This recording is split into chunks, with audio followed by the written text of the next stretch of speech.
Don Paco Santas, Hughes, ¿qué tal está usted? Luis, encantado de estar aquí, muy contento. Y don Isaac Blasco, buenos días. Buenos días, Luis. ¿Qué tal está usted? Pues aquí encantado de ver a Paco, que hacía mucho que no lo veía. Sí, porque fueron ustedes compañeros en tiempos, ABC, ¿no? Era compañero de ABC. Bueno, estaba yo comentando fuera de micrófono con don Isaac que cuando un régimen está ya en fase terminal, pues entonces, pues lo que suele pasar es que se abre el tarro de la porquería y empieza a volar porquería en todas las direcciones. Y claro, cuando vuela porquería, pues salen corruptelas del gobierno. ¿Y qué tiene el gobierno como herramienta para tratar de ocultar las informaciones? Pues hombre, la mejor manera de ocultar una aguja no es en un pajar, sino en una montaña de otras agujas. Así que entonces empiezan a salir informaciones que lo que buscan es intoxicar, embarrar, lanzar porquería en todas direcciones. Y resulta difícil, incluso para los que nos dedicamos al tema de la información profesionalmente, pues determinar qué es real, qué no es real, qué es intoxicación, qué es importante, qué no tiene ninguna importancia, qué es ruido. Bueno, estamos viendo cómo están saliendo 200 millones de informaciones sobre la fontanera, sobre Aldama, sobre casi todo. Y está volando porquería de un sitio a otro, y yo entiendo que haya mucha gente que se pierda. Intentamos poner un poquito de orden en qué es importante, qué no es importante y cómo está la situación en estos momentos de esta especie de gobierno zombie. Don Isaac, ¿cómo ve usted el asunto? Yo creo que hay un elemento que a mí me parece que es diferencial con respecto a la dinámica que se venía sosteniendo desde el propio gobierno, y es el hecho de que 3 ministros, María Jesús Montero, Pilar Alegría y sobre todo Óscar López, participen de manera explícita, indisimulada y absolutamente intencionada de la propagación de un bulo. Un bulo muy grosero. Absolutamente infumable.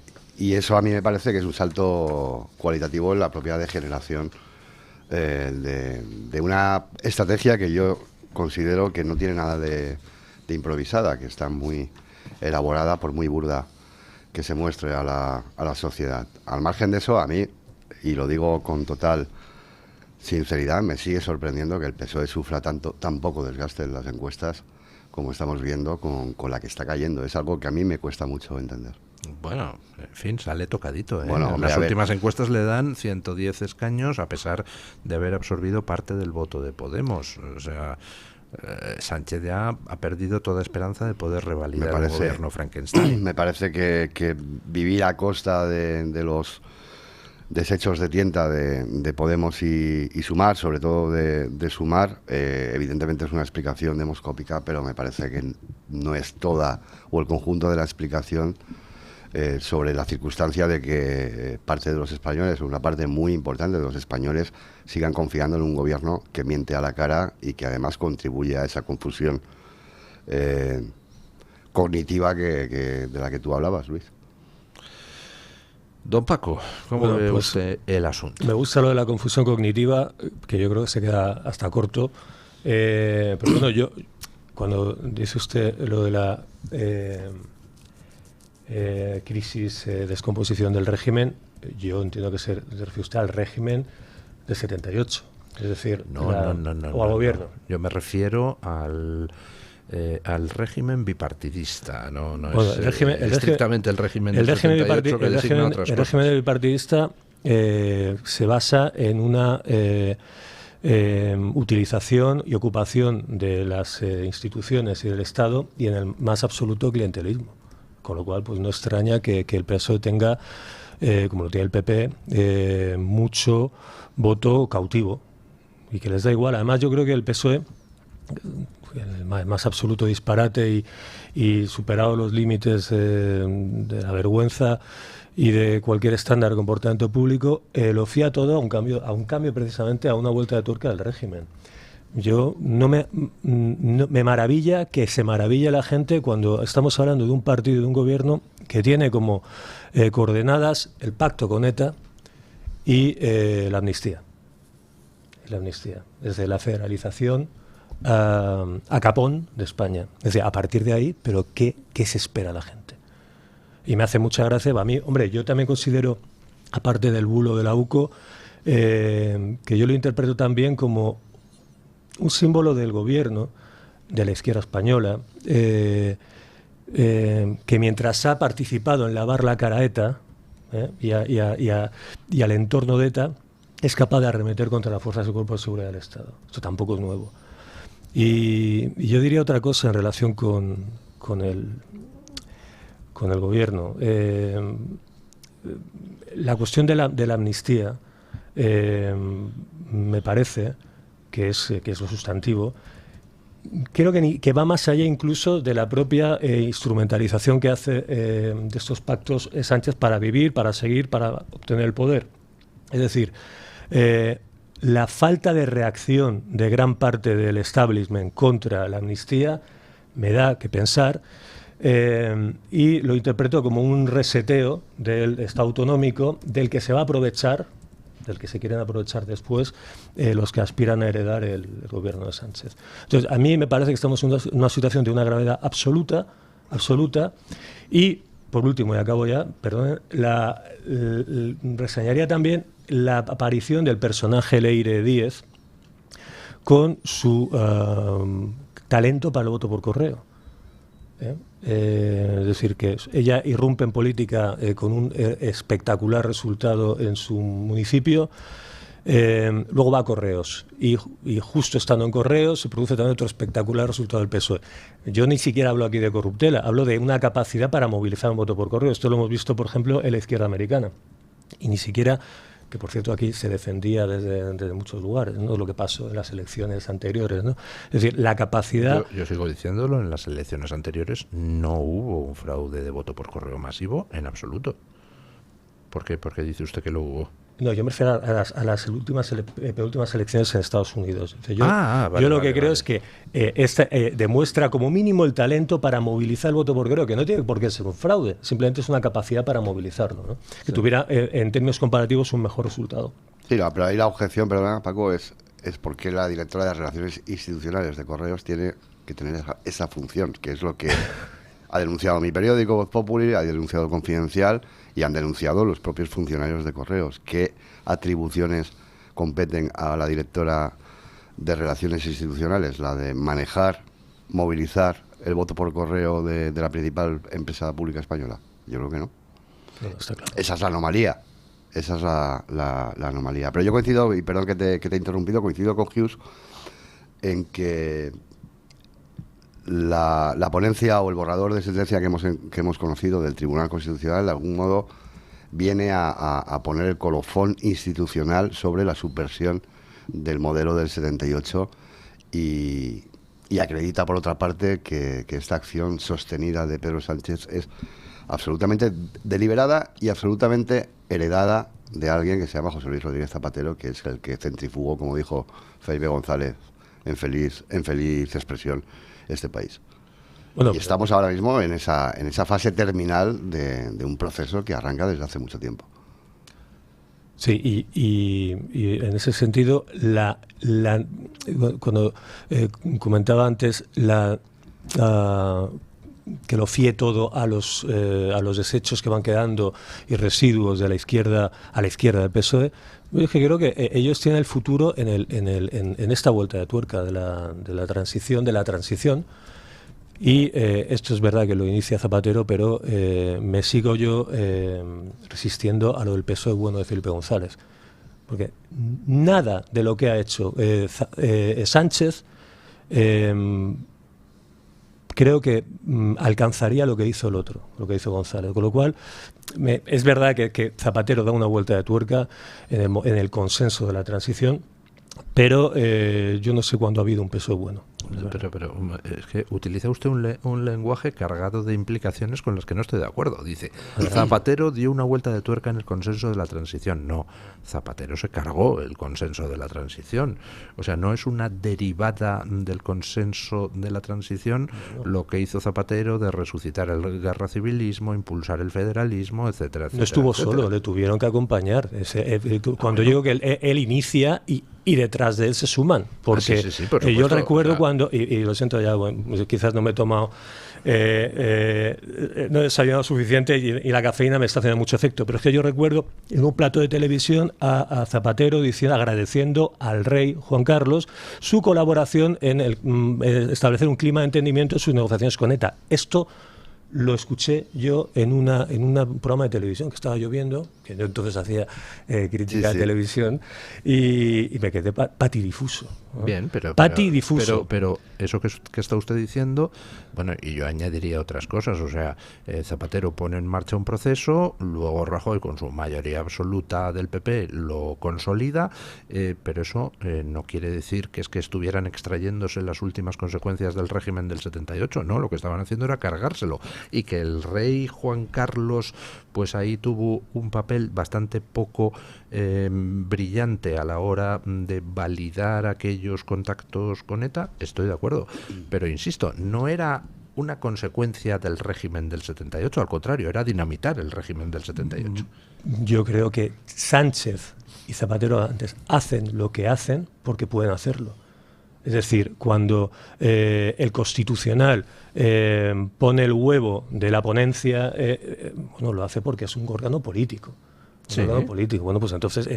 pero no debería serlo, y en la Constitución española no dice que tenga que ser un órgano político dedicado a cargarse España. Lo que dice, al contrario, es que tiene que ser un órgano que debe velar por el cumplimiento de la Constitución. Lo que pasa que después pues llega un señor que se llama Zapatero y decide dinamitar todo, el PP se suma al dinamitado y entre todos consiguen convertir cada una de las instituciones en una parodia de las mismas, y ahora el Tribunal Constitucional es el ariete contra la Constitución, que es una cosa espectacular, ¿no? Sí. Bueno, yo seguiría en este partido de tenis, yo respondiéndole, pero dejémoslo ahí, pongámoslo si quiere Zapatero, pero lo que yo quiero decir es que la descomposición y la cadaverina del sanchismo no se entiende sin los mimbres que encuentra él y sin los problemas institucionales del régimen actual. No se entiende. Bueno, hacemos una pausa publicitaria y seguimos. Bueno, Sánchez lleva sin dar una rueda de prensa desde el apagón, desde el 28 de abril.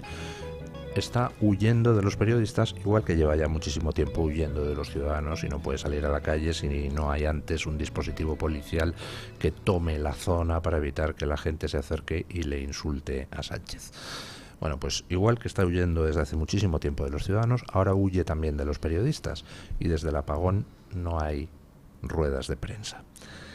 ¿Y el por qué? Pues está claro, porque es que tenemos un caso donde, a diferencia de todos los anteriores, que eran realmente más graves, en este caso Sánchez no tiene a quien echarle la culpa. Con la pandemia, Sánchez podía decir, no, oiga, murió gente en todo el mundo. Con la gana, pues puede intentar echar basura hacia la Generalidad Valenciana. Pero en el tema del apagón, con 12 muertos, pues no tiene a quien culpar. Y lo que hoy trae el ABC me parece gravísimo y muy ilustrativo. El gobierno pidió a las empresas eléctricas compartir responsabilidades. Les dijo, oye, vamos a elaborar una explicación conjunta del apagón donde la responsabilidad se comparta entre las empresas eléctricas y Red Eléctrica, la operadora dependiente del gobierno. Y las empresas eléctricas le dijeron que no. Y entonces, desde entonces, el gobierno empezó a presionarlas para tratar de que asumieran ellas la culpa, o al menos parte de la culpa, y nada, se le han plantado las empresas. Así que, por primera vez, pues ha habido una catástrofe con muertos, donde Sánchez no tiene a quién echarle la culpa. Ya hemos visto cómo los operadores europeos están señalando al experimento de Sánchez con las renovables. Los medios de comunicación extranjeros, igual. El operador portugués acaba ya de remitir al gobierno portugués su informe del apagón, donde echa las culpas a Red Eléctrica Española. Y aquí Red Eléctrica dice que hasta dentro de 5 meses no tendrá un informe. Sánchez está intentando ganar tiempo, pero tiene un problema fundamental, que es que el único responsable es él, de 12 muertos. Y yo no sé cómo va a salir de esta. Bueno, yo siempre he creído que si algo le va a pasar factura a Sánchez en un futuro inmediato es precisamente la jornada del 28 de abril y bueno, y ese apagón sin precedentes en un país que pasa por ser la cuarta economía del euro y la 12ª potencia mundial, me parece, por ahí anda. Yo creo que ahora cobra sentido que personas como Ignacio Galán vengan diciendo desde hace mucho tiempo, y además en debates públicos con la propia Beatriz Corredor, que la responsabilidad única y exclusiva compete a Red Eléctrica, que está participada, como todos sabemos, de forma mayoritaria por el Estado.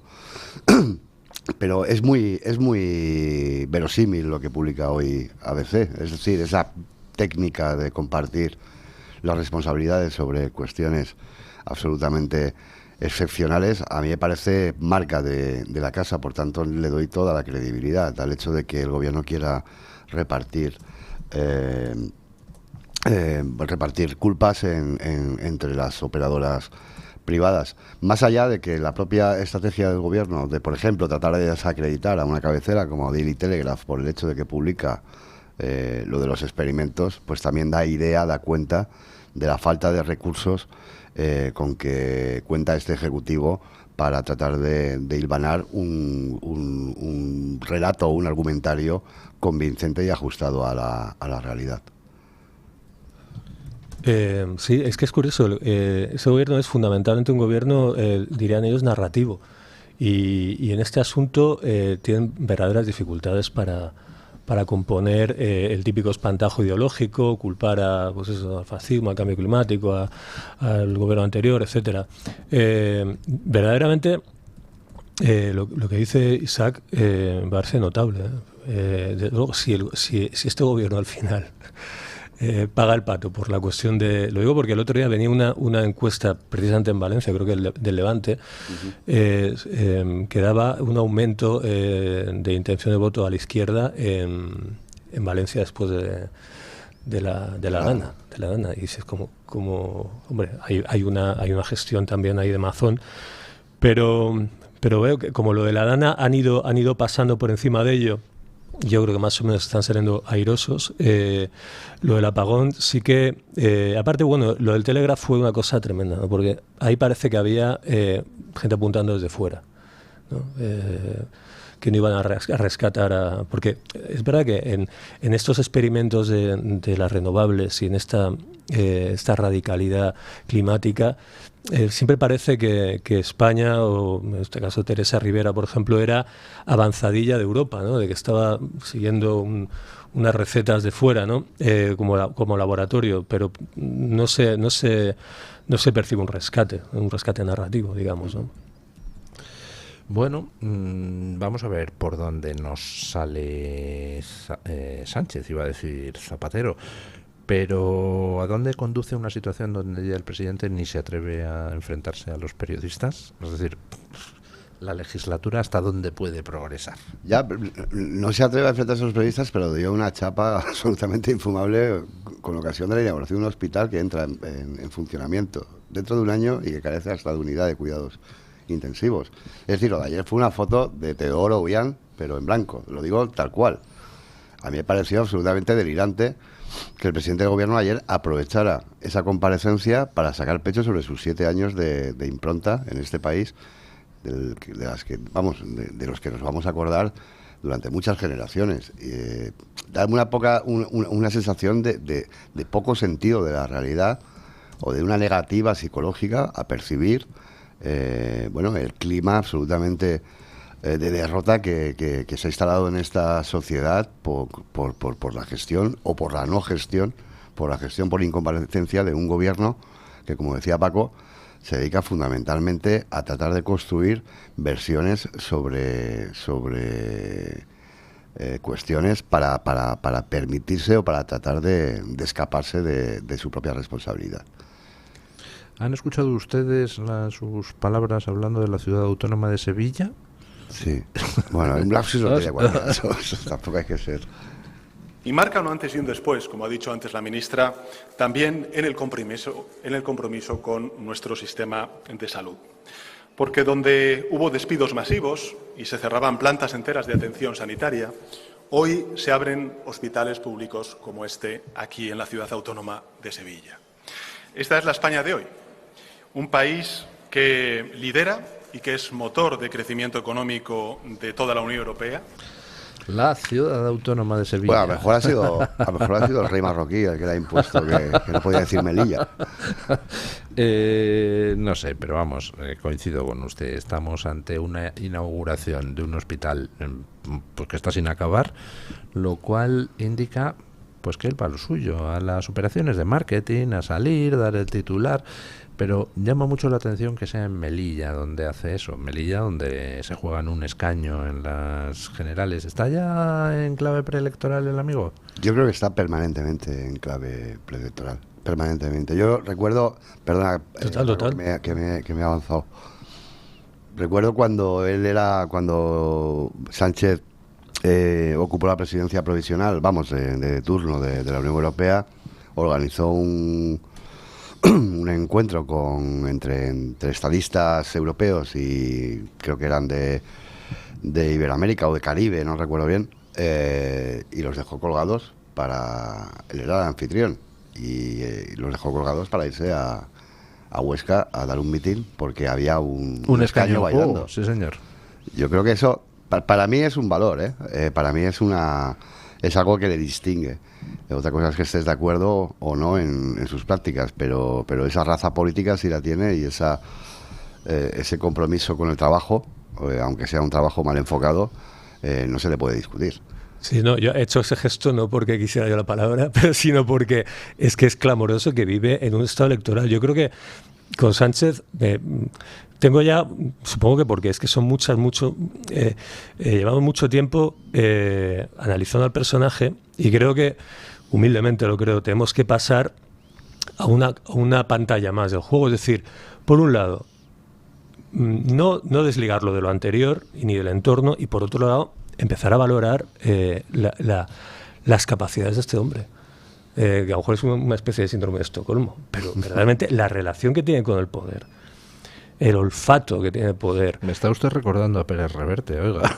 Pues bueno, ya solo le faltaba, con todo el respeto. Esa entrevista con Pérez Reverte donde decía Pedro Sánchez es un killer para el mal, hombre, pero es un malo killer de novela absolutamente, bueno, sí, pero absolutamente tentador para cualquier escritor. Que aparte de que sea malo, y que el malo, pues siempre necesitamos un malo, y ¿qué sería el PP sino el malo de la película, ¿no? Si tuviera Feijóo que ilusionar a alguien más allá de lo malo que es Sánchez.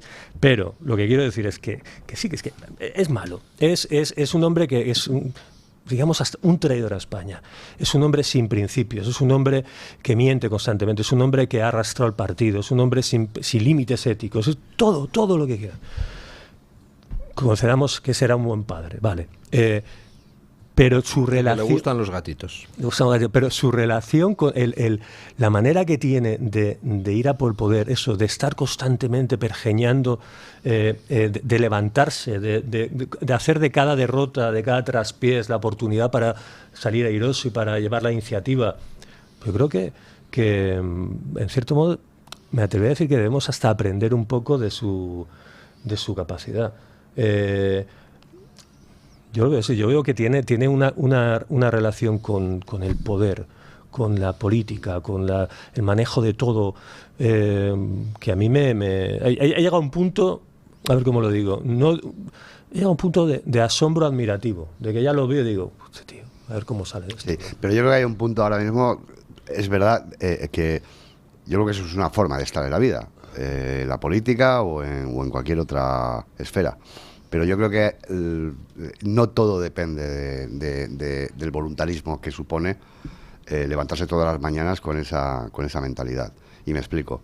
Yo creo que Sánchez ahora tiene un grave problema, que es un problema que no es exclusivo de él, sino que es extensivo a todo el proyecto que él representa. Y es que los peones con que cuenta dejan mucho que desear en capacidad.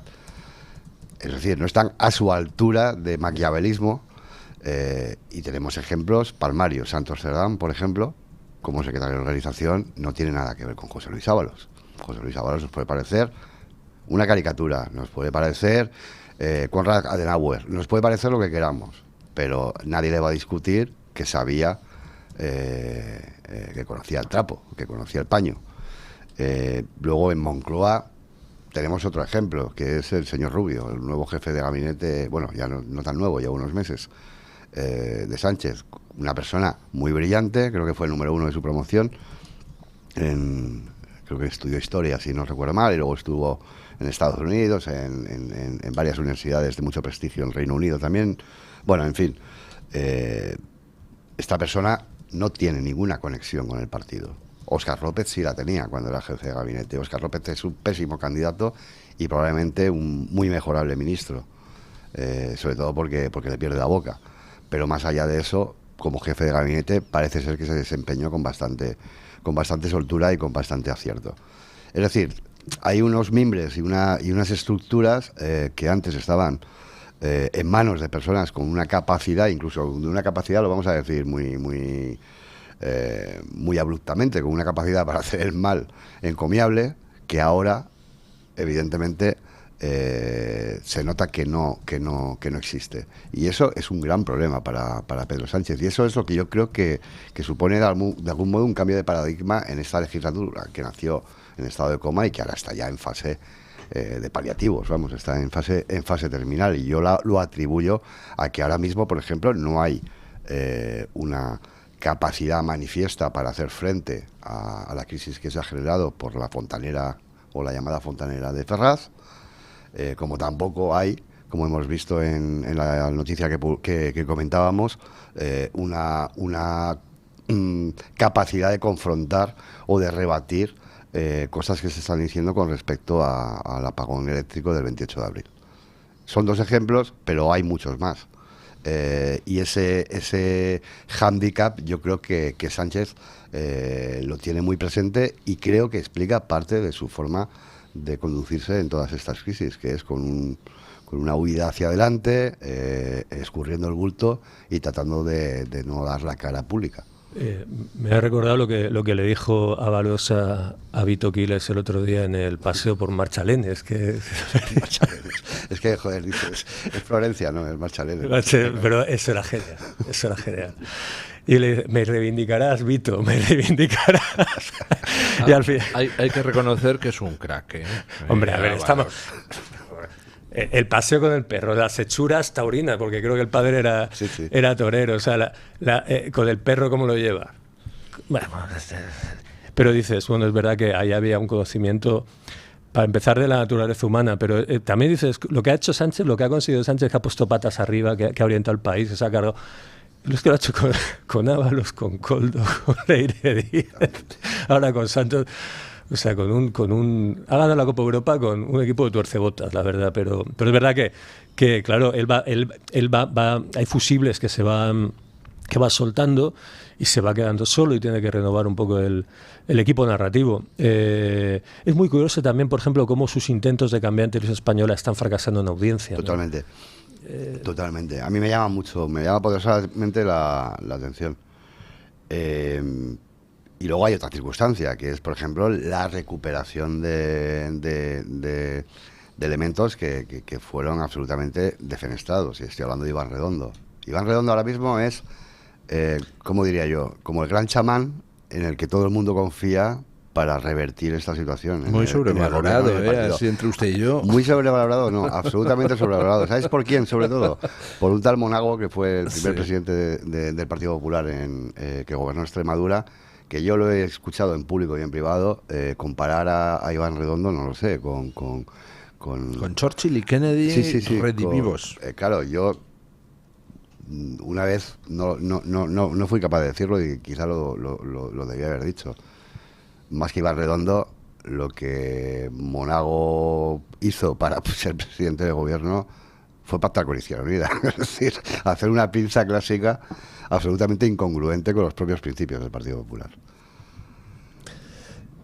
¿Le van a recuperar al final a Iván Redondo? No, ya está más que recuperado. ¿Sí? ¿Ya está trabajando para Sánchez otra vez? Está trabajando para Sánchez y está trabajando para intereses absolutamente antitéticos con respecto a Sánchez, que es lo más... no puedo contar más. No me digas. No puedo. Luego te lo digo en privado y tú haces lo que quieres. Bueno, o sea que Iván Redondo está haciendo el gurú electoral para Sánchez y para algo antitético con Sánchez. Pues no sé, será la justicia, la humanidad. No, es mucho más concreto y más pedestre. Bueno, vamos a ver qué es lo que sucede en las próximas semanas, pero yo ya veo al gobierno absolutamente noqueado. ¿Qué les parecen a ustedes las encuestas que han salido este lunes? Otro indicio más de que estamos en víspera de elecciones. Tres encuestas salieron ayer, lunes. GAT3 para ABC, Sigma 2 para El Mundo, 40dB para El País. La de 40dB para El País y la SER era especialmente curiosa, porque resulta que por primera vez en una encuesta, en un sondeo electoral, ponían a Abascal con mejor valoración entre la gente que Feijóo. Yo no lo había visto en ninguna encuesta nunca antes. Y en segundo lugar, hace 40dB un análisis del voto por edades.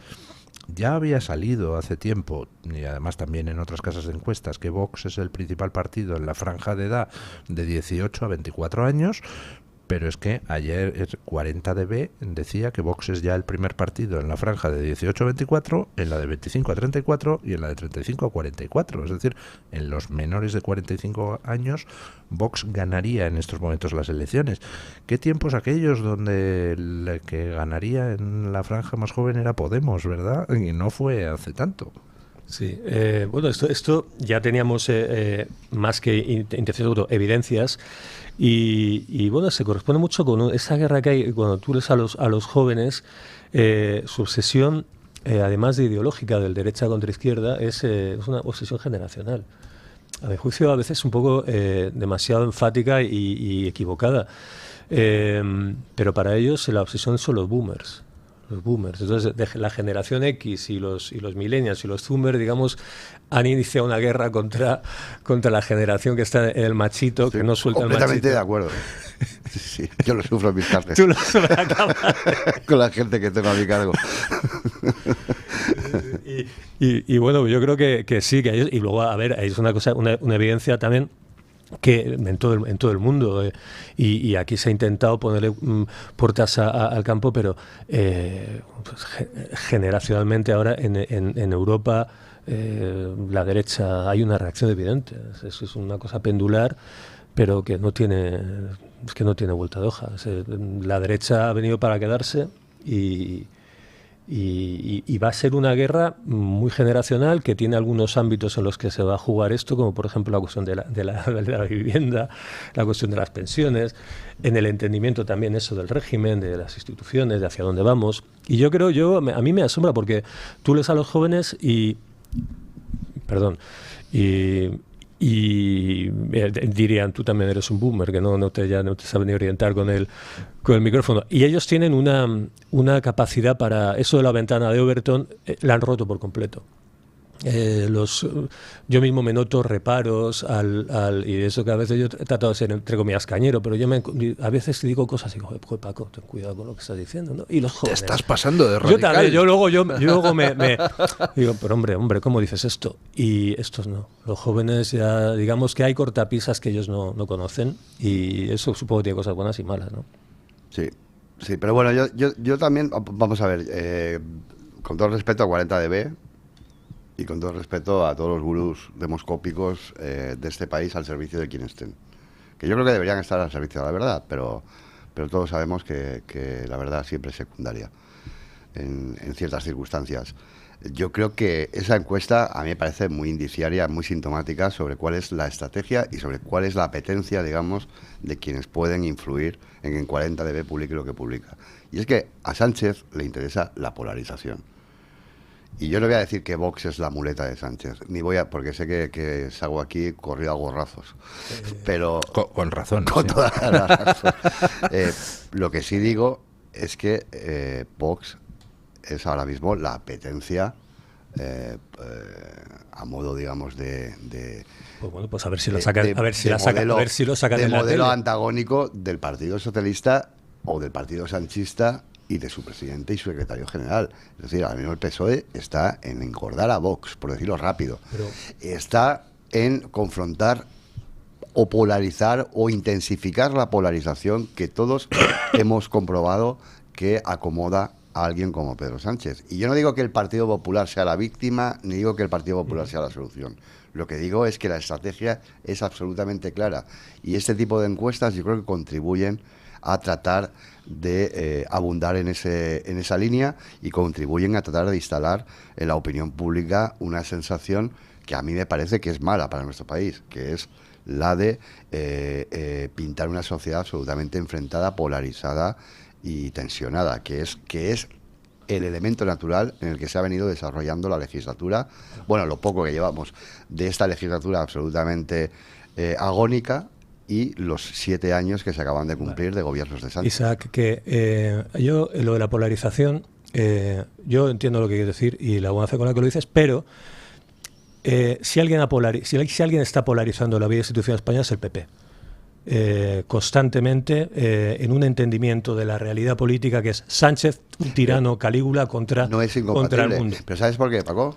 Y, no perdón el inciso. Bueno, lo que yo quiero decir es que cada partido describe la realidad de una cierta manera. Lo del engorde de Vox por parte del Partido Socialista o del Gobierno, eso se dice mucho desde una cierta... bueno, yo agradezco que no hayamos hablado de la encuesta de GAT3, porque ya hay dos cosas últimamente. ¿Por qué? Hablemos de no, ella. porque es que abres el frigorífico y te encuentras con el libro de Espinosa Los Monteros y con todo el respeto, y con una encuesta de GAT3. Entonces, que haya alguna otra encuesta en algún sitio me parece saludable. Yo las gestionaba, las encuestas, cuando estábamos en ABC. GAT3. Bueno, y yo, fíjate cuántas he leído de GAT3, pero quiero decir que, bueno, que... ¿Y? Nada. Yo solamente digo que tú preguntes a la Dirección Nacional del Partido Popular por qué perdió las elecciones el 26 de Bueno, julio. eso es un tema interesante, pero lo que yo quiero decir es que... ¿Por qué creen ellos que perdieron las elecciones? No digo que las perdieran por eso. Que la izquierda interese que la... No me diga más, que porque les convencieron de que existía el efecto Feijóo y de que estaban a 9 escaños. Porque les convencieron de que lo que no había que hacer era algo. Es decir, no había que hacer nada. No había que hacer nada. Bueno, es que bueno, ya que tocamos ese tema, es que si está Sánchez en el gobierno, tiene quizás mucho que ver la narrativa, valga la expresión, en tiempo electoral asociada al voto útil, a la polarización, a carguémonos a lo que debe ser la muleta para llegar al gobierno, etcétera. No, lo que quiero decir es que esto que dicen constantemente de que se engorda a Vox, se engorda a la ultraderecha, bla, bla, bla. Bueno, yo he visto a Sánchez hablando de Alvise. Yo he visto a Sánchez y yo no veo en los medios de comunicación públicos, ni en los privados, ni en el establishment, que salga Carlos Quero hablando de vivienda. No lo veo. Yo veo... están engordando a Vox. Bueno, sí, engordar a Vox, pues no sé cómo lo engordará. Desde luego sería muy fácil engordarlo, que saliera en El Hormiguero, que saliera Abascal en Televisión Española, que salieran diciendo, hablando, verbalizando, y no lo sacan. Entonces bueno, todo esto de que se engorda, bueno, sí. Por otro lado, lo de la encuesta, que la izquierda vota a la derecha, es que pasa en todo el mundo. O sea, que la juventud vota a la derecha y a la nueva derecha pasa en todo el mundo. Es que no lo tiene que sacar ahora. Ha mencionado usted, efectivamente, que si quisieran engordar a Vox, pues sería tan fácil, pues eso, como sacarle en El Hormiguero, sacarles en los programas de más audiencia. Es una manera de engordar muy rara. Pero hasta ahora es cierto que la estrategia con respecto a Vox, tanto de PP como de PSOE, en todos sus medios amigos, ha sido el ninguneo, siempre, sistemático. Ningunear a Vox no existe, y si sale en titulares es para criticarle. Pero yo creo que no le falta algo de razón a don Isaac si es que vamos a elecciones efectivamente pronto, en el sentido siguiente: ¿qué salidas tiene en esas elecciones Sánchez? Ya es imposible que pueda hacer un gobierno Frankenstein. O sea, ninguna encuesta ni en los sueños más húmedos de Tezanos puede ya Sánchez volver a revalidar su mayoría, que ya fue muy escasa en el 23J. Por tanto, en estas elecciones Sánchez no va a poder hacer un gobierno de izquierdas si vamos a unas elecciones. Solo tendría una salida para irse con dignidad, que sería tratar de conseguir un escaño más que el PP. ¿no? Si consigue un escaño más que el PP, aunque él no pueda formar gobierno de izquierdas, le puede ir a Feijóo y decirle: oiga, ¿se acuerda usted de ese debate en la campaña del 23J donde me puso un papelito diciendo nos comprometemos aquí a apoyar a aquel de los dos que sea la lista más votada? ¿Se acuerda usted de que me lo propuso, señor Feijóo? Pues mire, he sacado un escaño más que usted, así que espero que sea usted coherente y me apoye para ser presidente de gobierno. Y si Feijóo no lo hace, que no lo podría hacer, porque entonces le corren a gorrazos sus propios electores, pues entonces Sánchez diría: bueno, pues yo me voy, dejo a otro del PSOE aquí y me voy con dignidad porque he sido la lista más votada. La única salida que puede tener, y para eso pues le podría interesar que hubiera un trasvase de escaños de PP hacia Vox, ¿no? Intereses electorales. Eso podría ser. Eso evidentemente querrá graduar cuál es la tercera fuerza, también a ver qué pasa con el espacio Sumar Podemos, si le interesa que esté unido, si le interesa que esté separado. Bueno, estos cálculos, esta química electoral está clara. Lo que quiero decir es que hay un relato del voto útil que ha funcionado en la derecha fundamental del PP y en todo su enorme entorno, que ha deparado el sanchismo. Para el sanchismo, y que deslegitima a lo que realmente es la única oposición fuerte que ha habido a Sánchez. Pero fíjate, yo creo que hasta ahora, porque esto que describe Paco no es incompatible con lo que yo creo con respecto al Partido Popular, y creo que el PP se está confundiendo profundamente en su estrategia, porque lo ha dicho Paco, es la estrategia de pintar a Sánchez como... bueno, como el diablo con cuernos y rabo, pero tiene un sentido. El Partido Popular hace eso porque el Partido Popular cree que es mucho más útil para sus intereses desmovilizar a la izquierda que movilizar a la derecha. Y eso es lo que está haciendo el Partido Popular desde que le fue estupendo el 23J. Claro, con eso. Ese es el problema. Yo tengo iba a decir la esperanza, pero yo no me juego nada, porque yo no tengo nada que ver con el Partido Popular. Pero yo creo que el Partido Popular probablemente sería la alternativa más adecuada para tratar de recomponer toda la regresión que venimos sufriendo desde hace 7 años. Tengo la esperanza, decía, de que el Congreso del Partido Popular de esta primera semana de julio, de dentro de un mes, sirva precisamente para reenfocar un poco la estrategia, porque yo creo que el Partido Popular no va a ganar. Jamás va a llegar a ese umbral de los 160, que es la cifra mágica, para poder gobernar en solitario. Por lo menos son las cuentas que se hacen ellos y quienes eventualmente se ven como muletas de un futuro gobierno de Rajoy, si siguen con esta estrategia de tratar de conseguir que nadie de izquierdas vaya a votar y no motivar a los suyos, que creo que es la clave. Hay un dato muy significativo en la encuesta de GAT3 para ABC, y es que el 80% de los votantes del PP piensan que el PP tendría que ser más contundente contra Sánchez. O sea, es que es demoledor. Yo tengo un mensaje para ese 80%. Ustedes, ese 80% de votantes del PP, querrían que el PP fuera Vox. Pues voten a Vox directamente, hombre, no pidan peras al olmo, ¿no? O sea, bueno, pero eso es la madre del cordero. Ellos lo hacen muy bien. O sea, el Partido Popular, siempre hablamos de la capacidad del Partido Socialista y tal, pero es que yo también me estoy empezando a quedar boquiabierto con la capacidad del Partido Popular de generar ese tipo de historias, ¿no? Es decir, constantemente, no, el PP tal, el PP, pero ellos crean una barrera para sus votantes de... los otros no tienen la credencial, los otros son constantemente un partido alejado de la gestión, alejado del gobierno, son un partido radical, y eso lo hacen muy bien, lo hacen muy con es que además nadie le puede reprochar eso a Feijóo, porque no hay más que ver las 4 legislaturas en las que ocupó la presidencia de la Xunta de Galicia. Es que hizo eso precisamente con respecto a Vox, y en Galicia le fue bien. Yo no digo que esté bien hecho. Bueno, digo que es una manera de estar en política. Consiguió una proeza enorme, y es que el BNG nunca se manifestara contra Feijóo por su política lingüística, y además lo hizo muy inteligentemente. Adoptó la política lingüística del BNG. Con todo el respeto, si partimos de que consideramos en esta mesa a Feijóo un peligroso comunista, entonces no, un peligroso comunista no. Ojalá, un peligroso nacionalista gallego. Progre nacionalista gallego. Es broma. Pero Mira, hace unos días, bueno, es que no puedo, hay cosas que no se pueden Bueno, contar. pausa publicitaria y seguimos. suéltala. Bueno, hay un par de noticias que me gustaría comentar. Una, pues sobre los límites éticos del periodismo, y otra sobre los límites éticos de la administración sanitaria. La de los límites éticos del periodismo se refiere a una noticia que se difundió este fin de semana y que ya les dije a ustedes ayer en este micrófono, que era otro más de los bulos antisemitas que se están utilizando con respecto a Gaza. Este fin de semana se distribuyó una noticia con un vídeo diciendo: el ejército israelí dispara contra los palestinos que recogían ayuda en uno de los puntos de ayuda humanitaria establecidos por el ejército israelí y una ONG que depende del gobierno de Trump y tal, y matan a 30 palestinos, yo qué sé, una barbaridad. Inmediatamente salió el ejército israelí y salió la ONG que gestiona esos puntos a desmentirlo, pero dio igual.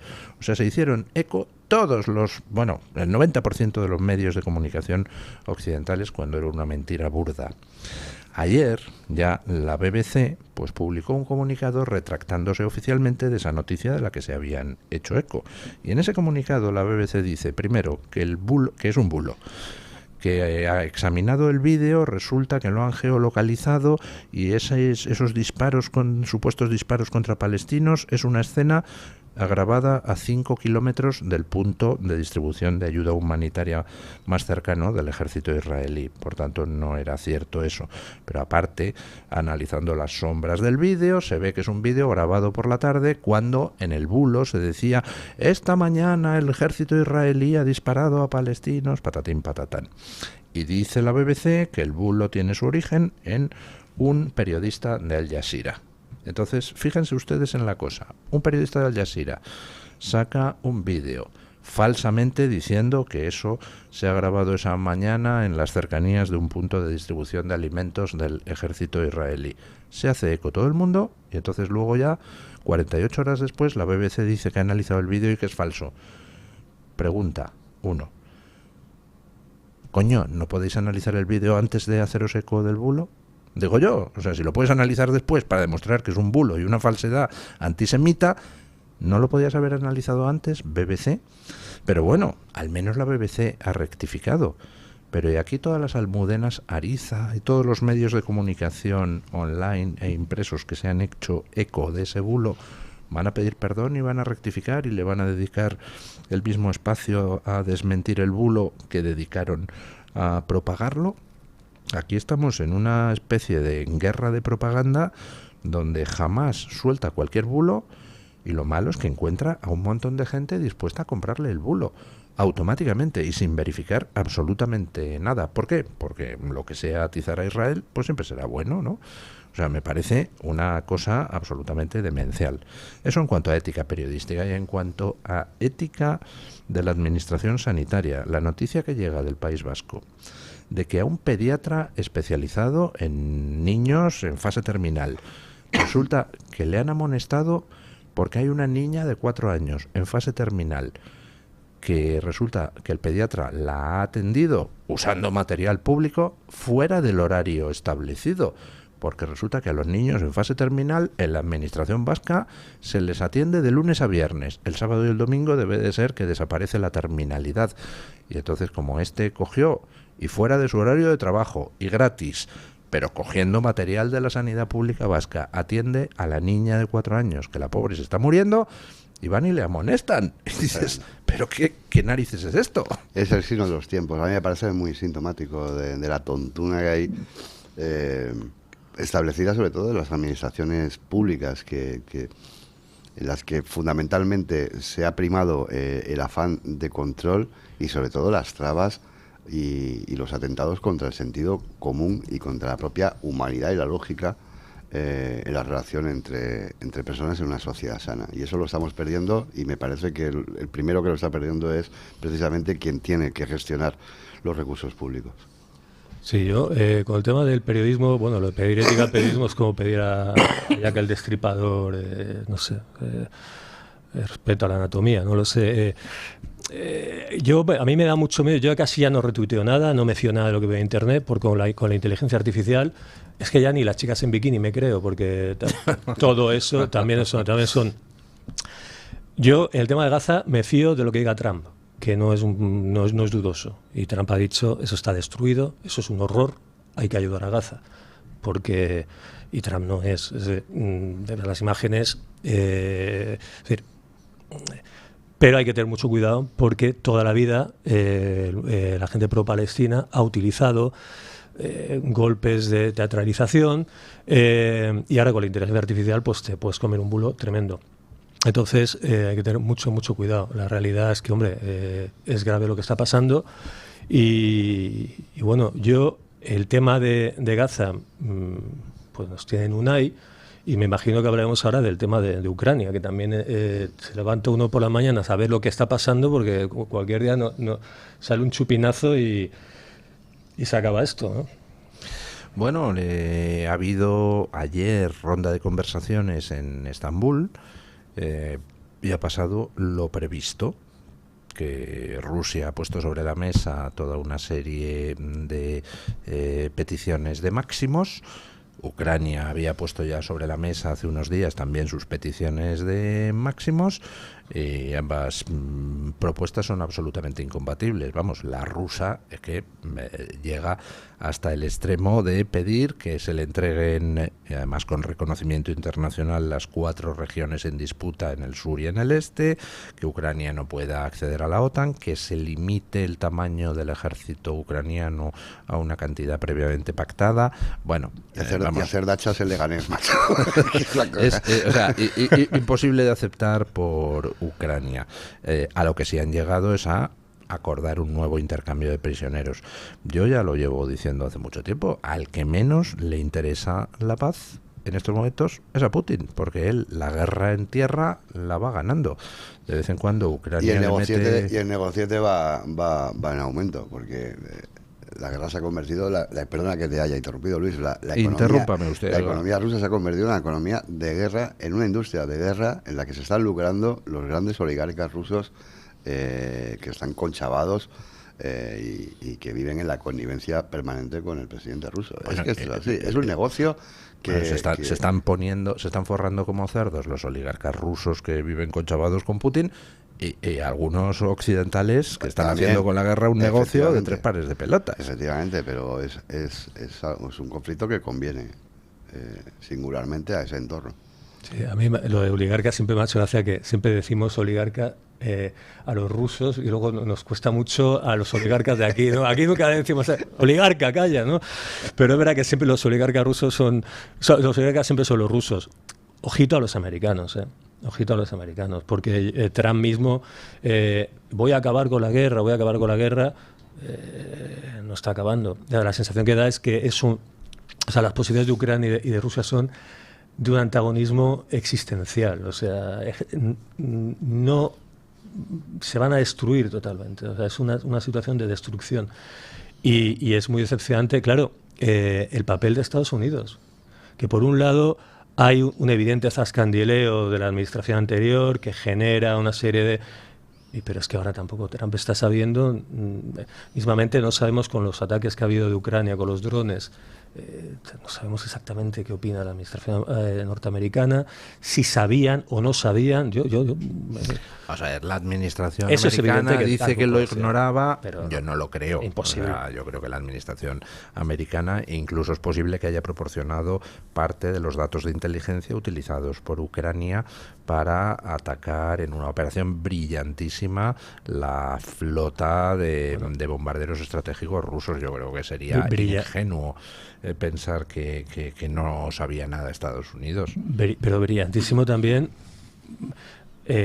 Usted me saca del error si no es así, pero han atacado bases, infraestructuras con armamento nuclear, que por lo visto algunas estaban a la vista, eran conocidas en virtud de los tratados que obligaban a ello.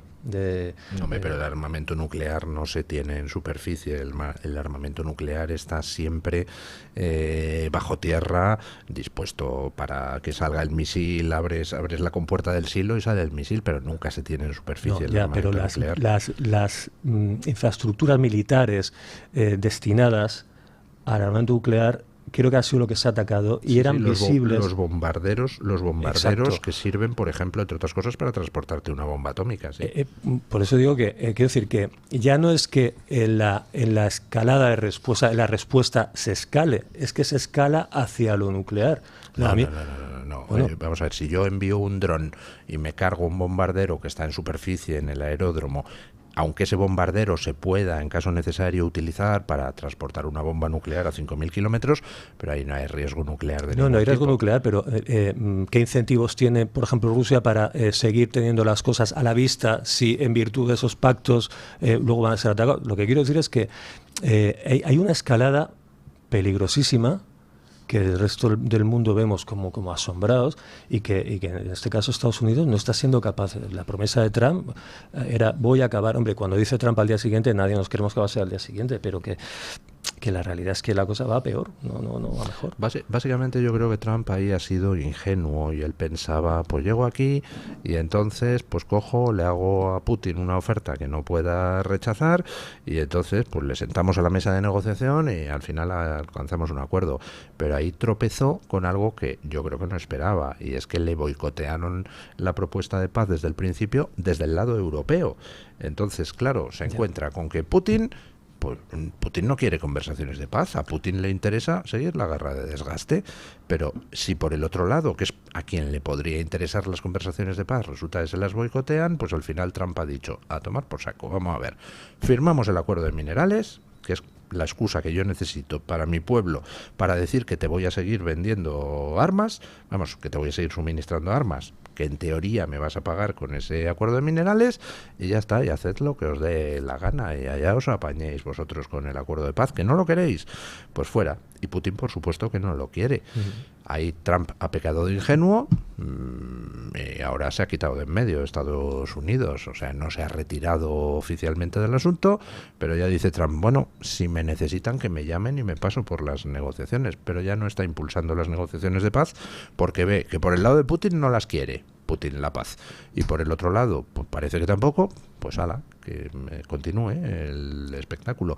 Yo no creo que vaya a haber escalada en ningún momento, o sea, no creo que vaya a haber ningún problema de tipo nuclear o algo por el estilo, porque es que Putin no necesita escalar nada. Si es que la guerra de desgaste la gana Putin, sí o sí. Pueden estarse allí 7 años más y Putin pues tiene mano de obra barata para enviar al frente a la picadora de carne.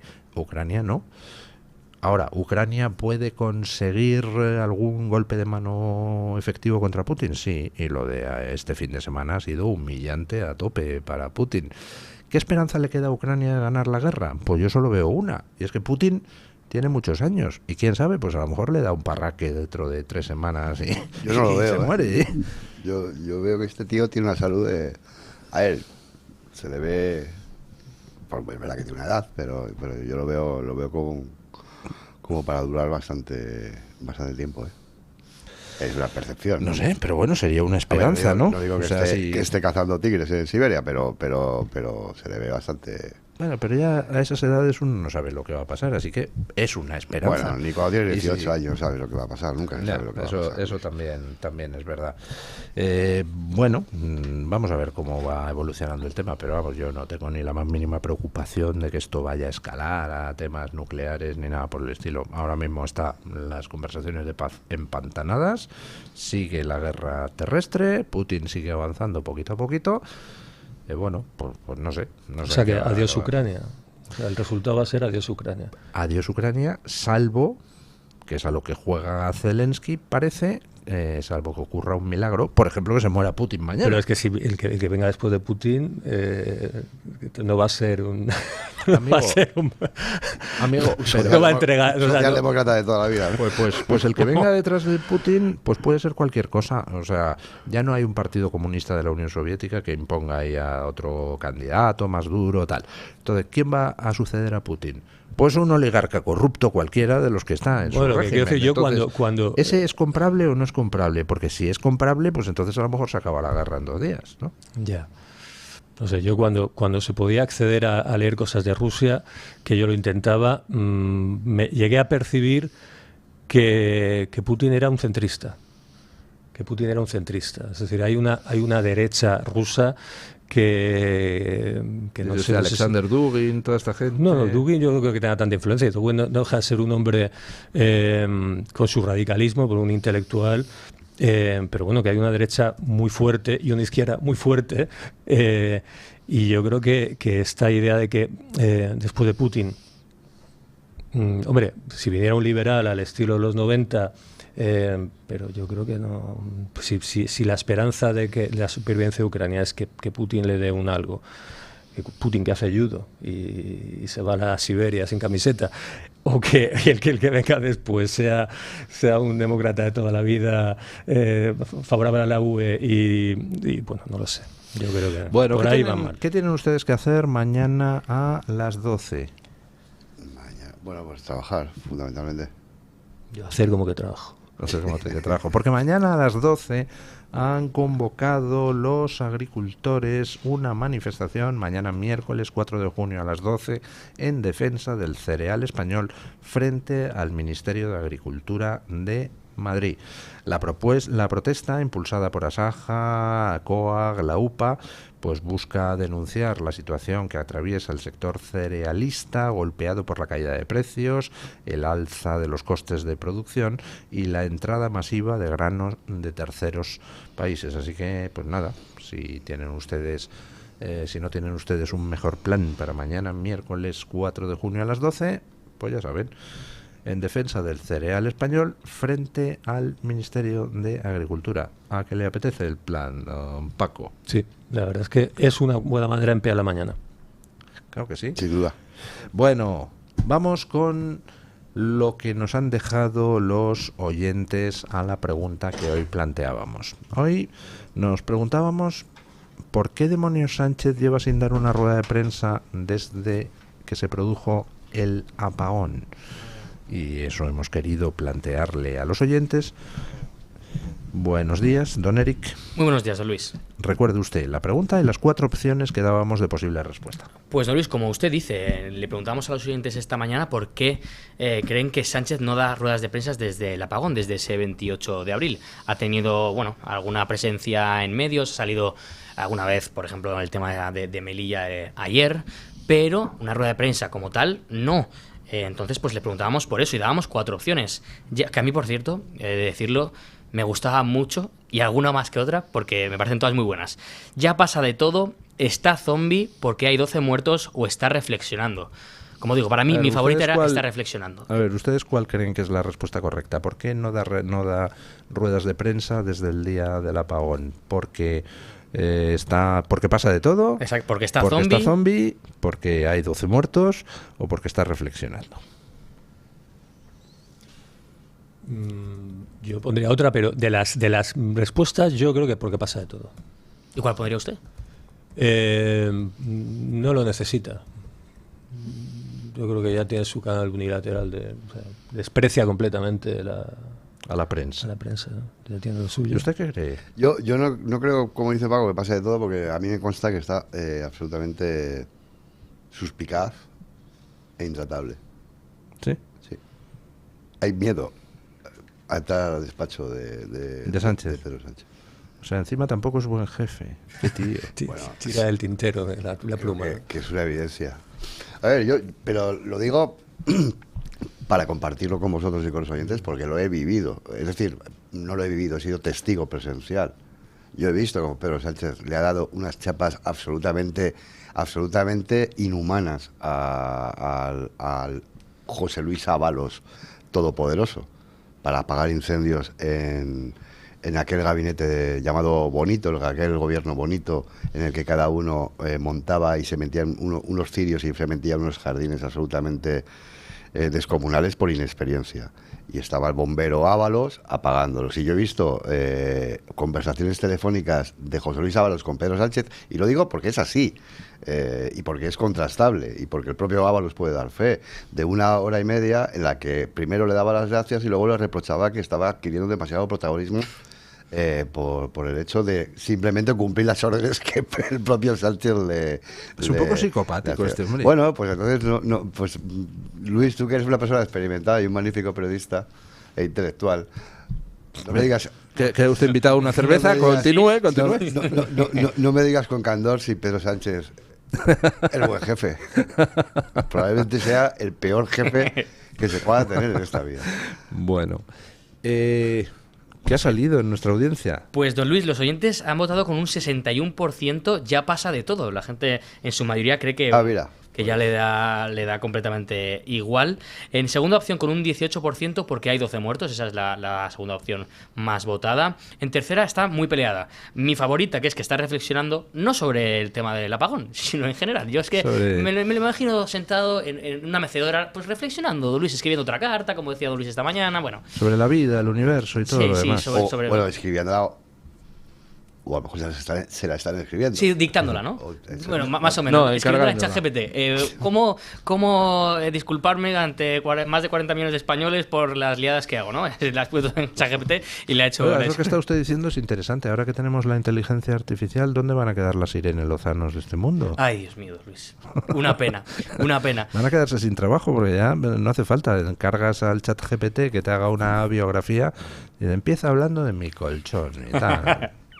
No, está claro, don Luis, es que ahora hay que pasar por estos verificadores de inteligencia artificial. Yo diría que la mayoría de documentos, de textos que salen en ciertos medios y expresamente del PSOE, pues habría que pasarlos por esos verificadores, ¿no? Empezando vaya a ser... por la tesis de Sánchez, Sí. Bueno, sí, está eso, aunque eso ya parece que está bastante verificado, de dónde procede. Está claro, don Luis, que lo único que les puedo comentar ahora es que el 11% ha votado en tercera opción, que está reflexionando, y por último, con un 10% está zombie. Es cierto que hay una gran mayoría que piensa que pasa de todo, pero dentro de las otras opciones, pues la gente está, dividida, ¿no? Entre si está zombie, si es que el tema es que ha habido 12 muertos con el apagón, o es que está reflexionando. Si quiere, don Luis, para terminar, le leo un par de comentarios de las redes sociales. Nos dice, por ejemplo, José Manuel Quesada, dice: Pedro Sánchez pasa de todo porque sabe que la mitad de los españoles no le exige responsabilidades. Bueno, me imagino, evidentemente, que se refiere a la mitad que vota ya sea al Partido Socialista o a Sumar. Nos dice Juan Luis Arroyo: pasa de todo, pasa de España y de los españoles, solo le importa su persona. Eso iría más en consonancia con que está reflexionando, ¿no? En dónde acabará después de dirigir el país, en qué es lo que va a hacer siguiente, ¿no?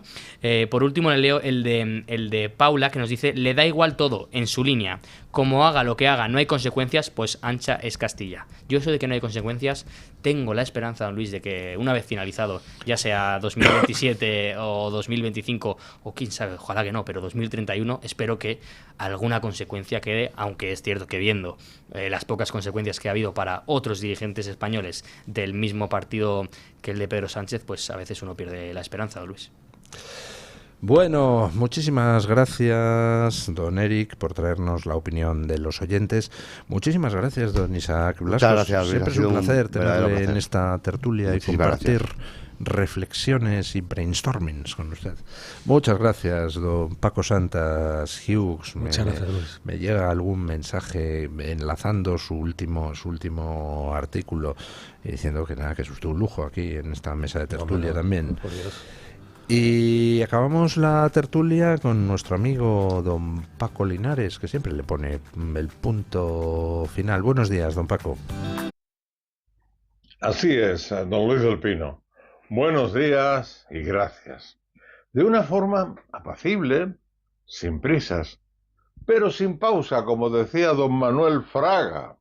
La aceptación de estos medios de comunicación, el Toro Televisión y Radio Libertad, aumentan.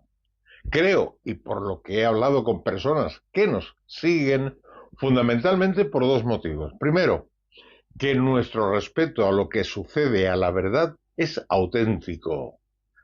Y no solo en general, sino también en estas mañanas en libertad que usted dirige. Este respeto es una constante. Aquí las medallas son para enriquecer el criterio de las personas que nos ven o nos oyen. Evidentemente no vendrán reconocimientos de doña Úrsula von der Leyen ni de los separatistas, y mucho menos del gobierno, un gobierno que solo admite el quid pro quo. Tú eres mi portavoz y yo te doy dinero y galardones, que costeo con el dinero de los contribuyentes. Aquí las medallas las ponen las personas que nos prestan atención y convencen a otros para que también nos escuchen, nos sigan. Y el segundo motivo es que por fin muchísimos se están dando cuenta de que este medio de comunicación es de ellos. Prueba de lo que digo es que la afiliación al club de amigos va en aumento y que gracias a estos podemos estar en las ondas, en Internet y en tantos lugares de España y del mundo. Un servidor es simplemente un amigo, un invitado que se siente privilegiado por poderles decir a ustedes lo que veo con el solo objetivo de propiciar enfoques contrastados en política, moral, historia, de la manera más honesta posible. Y aquí, por maestros no queda. Es un lujo aprender y una gentileza que me ofrecen la oportunidad de compartirlo con ustedes. Mañana más y mejor. Punto final.